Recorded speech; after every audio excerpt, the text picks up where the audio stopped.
Since its release, the iPhone 11 has been one of Apple's most popular smartphones. Aside from its affordable price, it packs a lot of new features as compared to its predecessor, the iPhone XR.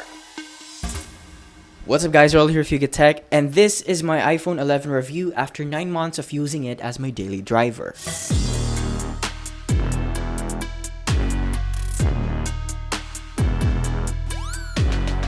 Now, the design of the iPhone 11 isn't that modern as compared to today's Android smartphone designs. It's still got the huge notch that many people are complaining about, but honestly, it doesn't bother me that much. One complaint that I have is the camera protrusion. As you can see, my iPhone 11 here has these cuffs around the camera ring, which appears out of nowhere and generally looks awful.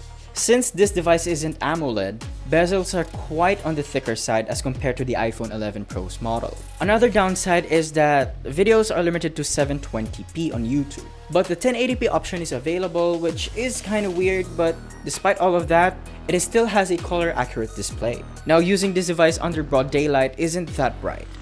Most of the time, the iPhone automatically lowers the screen's brightness to prevent the device from overheating, which is a great feature, but it is also a hassle when you mostly work outdoors since sometimes texts are kinda hard to read.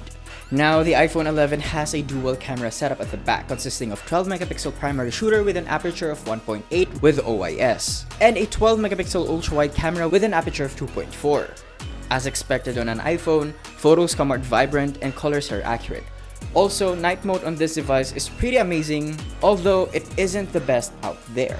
The ultra-wide lens on the other hand takes almost as amazing photos as the primary camera, but using it at night isn't recommended because it produces noisier photos than the primary camera and isn't capable of taking night mode photos. Since there isn't a telephoto lens on this device, which I don't really miss that much, portrait mode isn't that polished. But at least it can take portrait photos of animals and objects now, a feature that the iPhone XR lacks. Looking over to the selfie camera, we also have a 12 megapixel sensor with an aperture of 2.2.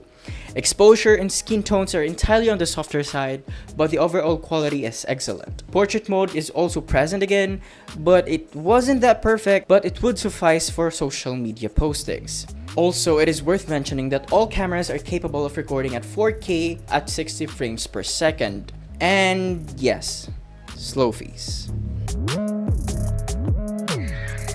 I mostly use the iPhone 11 to edit photos and videos, and sometimes even make layouts. As expected from the A13 Bionic chipset, it can deliver any task you throw at it, may it be light to moderate multitasking down to playing graphically intensive games. Now for the battery, it's got a 3110 mAh battery with 18-watt fast charging support. Since I've got a pretty irregular charging cycle, my iPhone's battery health went down to 92%, but I can still use it for almost a day without charging. Wireless charging is also present here.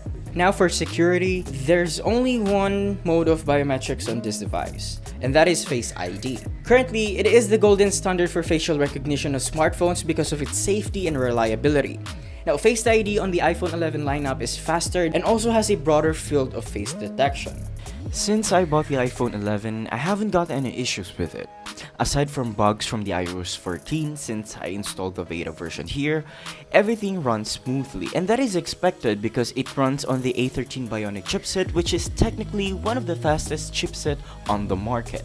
Now, Face ID is fast and reliable, but at this time of pandemic, since we're all wearing a face mask outside, I find it quite hard to unlock my phone, hence the update where it will go straight to the passcode when you use Face ID wearing a mask. Now, the camera on this device are great, but I wish Apple made night mode available to the ultra-wide camera. And yeah, those were just my complaints, and if you are interested in buying an iPhone 11, I highly suggest you wait for the upcoming iPhone 12 lineup if you want to save some cash, since retailers will shortly cut down the price of the iPhone 11, or maybe just buy the iPhone 12 instead. So, what do you guys think about the iPhone 11?